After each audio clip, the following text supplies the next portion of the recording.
Congress has until midnight to keep the government from shutting down. YouTube cracking down on anti-vaccine videos. And Britney Spears one step closer to freedom. Thursday Need to Know. Let's go.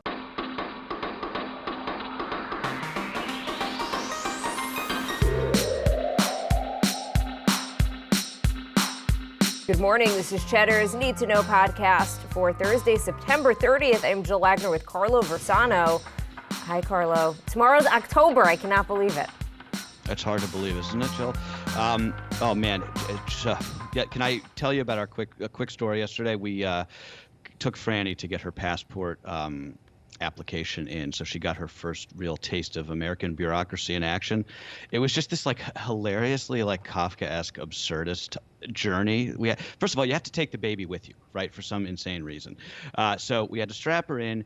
We go to the passport office up in Westchester. It's a huge production. It's basically a combination of the DMV and prison intake. We've got her there in the snuggly, and the lady is looking at her, and she's like, okay, Social Security number? I'm like, I don't know. Does she have one? She's a baby. Apparently she did. She does have, yes, babies have them. Anybody, so yes. Okay. So I didn't realize that. So that's on me. And then she looks at her and she's like, what's her hair color? I'm like, I don't know. Look at her. She's bald as the day she was born. I have no idea. Okay. Eye color. I don't know, brown maybe blue, not really sure. She's like, okay, what's her height? I'm like, height? I don't know. She's like, what, 1.5 feet maybe? I didn't know anything. So we had to measure her. It was just the whole thing was just so ridiculous. But I just wanted to tell you because I thought you'd get a kick out of it.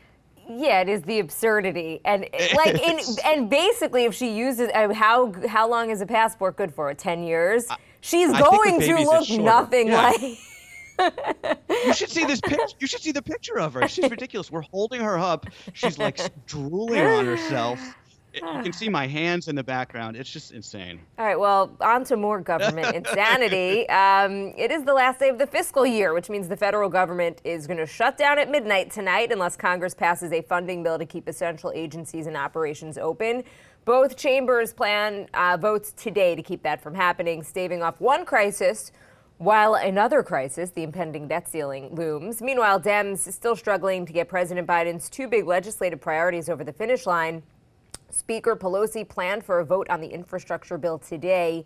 She left room to delay it, though. Senator Joe Manchin came out last night and said that he would not support that other spending bill, calling it, quote, fiscal insanity. And just want to mention that the funding to avert the government shutdown, that is a short-term spending plan. So that's going to expire in December. So they're basically going to be back at it in a few months kicking from now. The can down the road. Yeah. So just to little come to Jesus moment here. There are four orders in order of urgency here. Four issues in order of urgency, I should say. One is funding to avert the shutdown. They're going to do that today. That'll be done. We'll be done with that finally.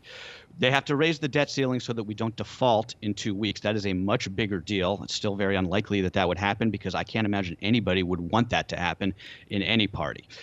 Then there's the other two things, right? There's the House vote on the $1.5 trillion infrastructure deal, which has already passed the Senate. And then there's the Senate vote on the $3.5 trillion spending package, which doesn't need the House, if that makes sense.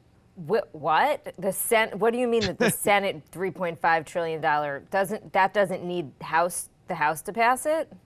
No, because it's reconciliation. They can do it. They're doing it through the budget reconciliation process. Gotcha. Okay. Yeah, it's confusing. So I'm confused. So let's just take a look. I wanted to actually spend some time to take a look at what is in these two big spending bills. So some of what is in the $1.5 trillion package. $110 billion for roads and bridges, $66 billion for railroads, mostly going to Amtrak, $65 billion for the power grid, $65 billion for broadband, $55 billion for water infrastructure, $39 billion for public transit, $8 billion for electric vehicle charging stations. Okay, so that is your typical infrastructure. That is when you think roads and bridges, that's what's in that first one. The $3.5 trillion bill, which is what Democrats describe as a human infrastructure bill. It's part of Biden's agenda, which he laid out. In it is $135 billion for wildfire drought mitigation, $332 billion for housing, $200 billion to develop clean energy, including paying utility companies that increase their use of renewables, $700 billion for education, including 2 years of free community college for everybody. The biggest chunk, though, $1.8 trillion for a bunch of different stuff, including healthcare spending, expanding the child tax credit, expanding Medicare. Democrats say this is going to mostly be paid for by tax increases on the wealthy, although that would not cover everything. So it would still, as it's designed right now, it would still increase the deficit. Right. One thing that I think hasn't really been made very clear, and this is the Democrats' own fault because they suck at this stuff. The $3.5 trillion, that's over 10 years, right? So it's really $350 billion a year. That's still a lot of money, right? But it's not $3.5 trillion a year. Just compare that to our defense budget, which $778 billion per year, or roughly $8 trillion over 10 years. That just passed the House by overwhelming majority. Nobody thought much about it because it always passes that. It always passes. Nobody ever questions it. It never even makes the news. But I say that because, again, the Democrats are terrible at messaging. They don't know how to explain this stuff. They need like James Carville back at the White House, I think, to really help them explain this to the public. But my point is not really about this bill. I'm not trying to do this like whataboutism thing. It's about priorities. I think you can argue in good faith that this bill is too big. I think you can argue that Democrats are being stubborn and not doing a better job of negotiating with some of the centrists like Manchin and Kristen Sinema. I think you can argue that you don't trust the federal government to not waste that money, right? But my point is more that, we don't ever hesitate to discuss the fact that we spend more than China, India, Russia, Saudi Arabia, France, Germany, and the UK combined on defense when we're not even at war, really. But every time that the Dems are in power and they even dare to think about like regular ways that help regular people get through life, everyone all of a sudden becomes like a deficit hawk, and we're full of ideas why they can't do it. Is it risky to add that much money into the economy at this moment? It may be. I'm not an economist. I don't know. But my point is, like, why is that question never asked for anything else? So I just wanted to I had a feeling you were going to take that point of view. I just wanted to read a little bit from an opposing point of view. Bret Stephens in the New York Times, he wrote an op-ed basically urging Joe Manchin and Kristen Sinema, which are the two moderate Democrats who are basically holding this back. And he's saying, just say no to this bill, the $3.5 trillion. I took a couple of paragraphs from it, so I just want to quickly read it. He says, the working class faces no greater thief than inflation. Okay, so that's, to your point, is pumping more money and going to cause everything to be more expensive. He says, the rich can switch among asset classes, find different tax shelters, rely on financial experts, ride it out. The less fortunate, your constituency and much of the Democratic base, depend on regular paychecks to pay the rent. Rents are now skyrocketing. In June, the inflation forecast was 3.4% for the year. The forecast has since risen to 4.2%, more than double the Federal Reserve's target rate of 2%. The Fed hopes it'll taper once the pandemic ends and supply disruptions, supposedly the cause of inflation, cease. So I'm skipping a bunch. This is what ought to keep Democratic leaders awake at night, along with the record spike in homicides, an incoherent and chaotic policy on the southern border, and the possibility that a ticking real estate debt bomb in China could be the world's next Lehman Brothers collapse. Instead, they're pushing for the biggest expansion of the welfare state since the 1960s, to be financed with the biggest tax increase in decades, and to be passed with a 3-vote edge in the House and a tiebreaker vote in the Senate on a 100% partisan basis. This is not what swing voters had in mind when they elected Biden on his pledge to be a unifier, a compromiser, and a moderate. There's a way out of this standoff. Trade a clean vote in the House on infrastructure for Senate Republican support for a debt ceiling increase gained by putting the $3.5 trillion reconciliation bill on ice, or simply hold a clean House vote on infrastructure, increase the debt ceiling unilaterally through reconciliation, and then disaggregate the spending bill into separate items of legislation that could be voted on a la carte according to their merits and political appeal. Let the American people know what is in this huge legislative burrito, and maybe they'll find some of it appetizing. I thought his point about the a la carte aspect, and I realize that maybe that's not realistic. It's hard enough to get lawmakers to vote on one bill, let alone, dividing this thing. But there is a lot in the $3.5 trillion package that is really appealing. There's family leave. The United States is basically like the only first world country that does not have mandatory paid leave for families when you have a baby. It's insane, okay? As someone who tried to go back to work after 12 weeks, I thought that was insane. I couldn't imagine doing it earlier. So there is a lot of stuff in here, but it does feel like we don't really know what's in it. That, you know, and I don't think that that's a whataboutism. Like, I think that's actually a real argument. If you're proud of this stuff, let's vote. Let's hear about it. Let's talk about it. I mean, the family leave stuff in particular, that could and very well should be its own bill that could be voted on. You know, let a lawmaker say, nah, I'm going to vote no on that. I don't think that women should get 12 weeks off, you know, or any mandatory time off after they have a baby. So just one opposing, one argument on the other side. I just think we shouldn't spend more time on this because there's more news. But, you know, Democrats, if they want to win elections, which presumably they do, even though they lose so damn much, they have to do things for their base, right? And this is one of those things, in my opinion. Okay, the CDC has now issued an urgent plea for women who are pregnant, speaking of which, and may become pregnant or currently breastfeeding to get vaccinated as soon as possible, noting that more than 250,000 cases of COVID in pregnant women have been reported to date, with 22 deaths in August alone. Vaccination rates among pregnant women have remained low, despite the CDC listing pregnancy as one of the conditions that increases the risk of severe COVID. The latest stat I heard was that 1 in 3 pregnant women are vaccinated. Yeah, and it really differs by socioeconomic and race. I think 15% of black pregnant women are vaccinated.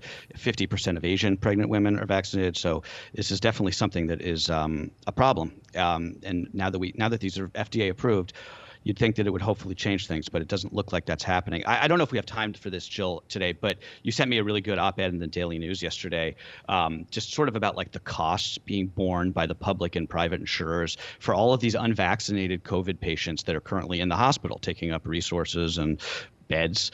And, you know, one of the lines I liked from that op-ed was, quote, why are unvaccinated people who fall ill able to spend billions of dollars of other people's money, end quote.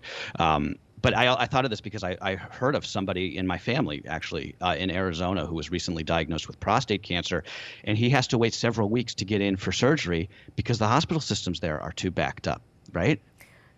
That's the huge problem. And we talk about like this elective surgery. We've mentioned this before on the podcast. It's not nose jobs and tummy tucks. Right. It's actually real surgeries that people need for not only quality of life, but also life-threatening conditions. Exactly. It's a fascinating argument, and we're all going to wind up footing the bill, basically, for this crazy cost that. Look, people who get COVID and who have to go to the hospital are in the hospital for weeks. One night in the hospital is a fortune, let alone 4 months, which is basically what's happening to a lot of people who do get COVID and who get the severe cases. Okay, just want to get on the record, since we mentioned this earlier in the week, the troubles the NBA is having getting its players into full vaccine compliance. The league now says it's going to dock pay for players who aren't vaccinated in violation of the local vaccine mandates. So this is similar to the NFL's policy.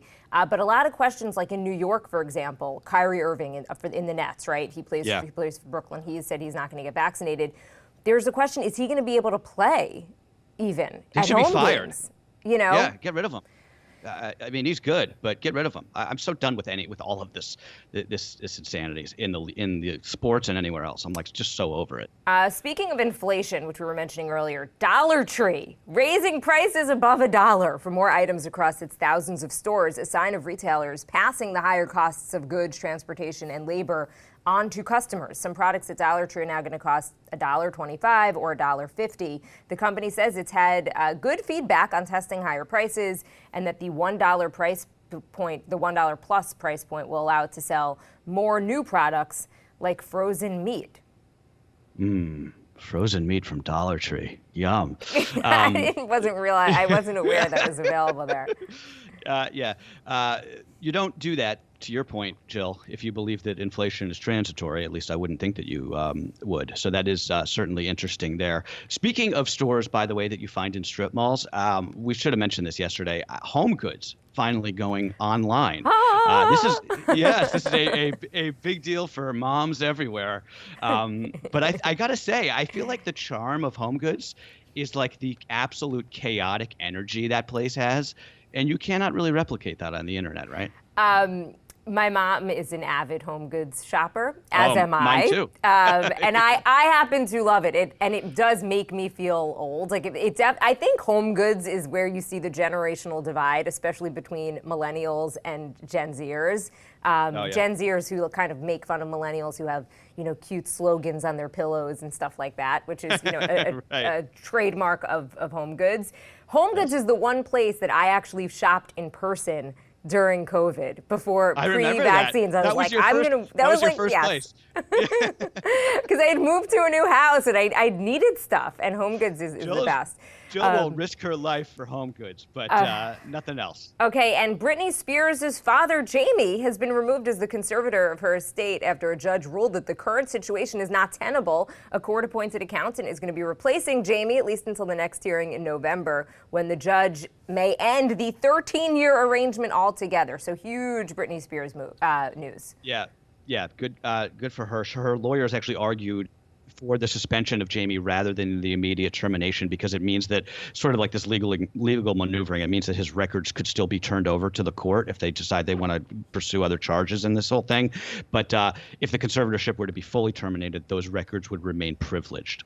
Okay, and time for more to know before we go, which actually rolled off the tongue quite nicely. Yeah. The FBI is in possession of a possible burner phone that Brian Laundrie bought after he returned home without Gabby Petito, but left at home before he went missing.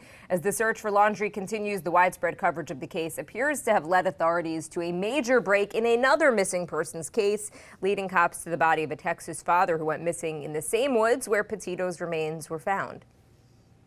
YouTube cracking down big time on vaccine misinformation. We mentioned this earlier, banning several high-profile anti-vax accounts, including that of the prominent vaccine skeptic and, I believe, son or nephew of RFK, Robert Jr. I think he's his son. Anyway, the ban goes beyond videos that make claims just about the COVID vaccines. It includes all content that claims that any commonly used approved vaccine, right, so measles, chickenpox, flu, is dangerous or ineffective. Experts have said for years that the popularity of anti-vax videos on YouTube was just contributing to a rise in vaccine skepticism around the world, but especially in the United States. Facebook has released 2 of the slides cited in those damning Wall Street Journal exposés about Instagram use in teens, which include lengthy annotations and a disclaimer that says this research was not intended to and does not evaluate causal claims between Instagram and health or well-being. I believe that Congress has actually, they're going to be able to interview the whistleblower from Facebook. Oh, I didn't see that, really? Yes, and I believe that she's going to be testifying. Oh, that's good. We should keep an eye on that. Hurricane Sam, this thing is an absolute monster of a storm. The good thing is it's not coming anywhere close to the U.S., but it is big enough that it's going to kick up some life-threatening surf along the eastern seaboard this weekend. So just be aware if you're going to the beach, trying to get a last beach weekend in.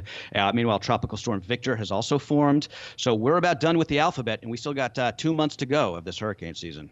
This just crossing, former French President Nicolas Sarkozy has been sentenced to 1 year in prison for breaking campaign finance laws. He's going to complete the sentence at home. That seems yeah, we said this before, easy. Right? Yeah, well, especially when you have a supermodel wife and you live in like some mansion in Paris. Not bad. And Eminem finally has made an appearance at the grand opening of his new pasta restaurant in Detroit. It's called, what else? Mom's Spaghetti.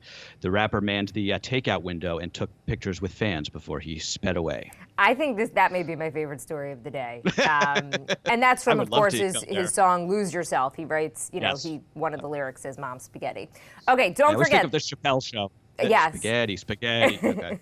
All right, don't forget, tomorrow is Friday. We're going to be in the YouTube live chat for the Watch Party, which is the new name. That's what we're calling it. It's not the premiere, it's the Watch Party. 9 a.m. Eastern. Find us at youtube.com/Cheddar now. And that is what you need to know for Thursday, September 30th. See you guys in October. See you in Oh, shoot. Sorry, I'm at Carlo. I took your line. That's okay. That's all right. See you tomorrow, guys.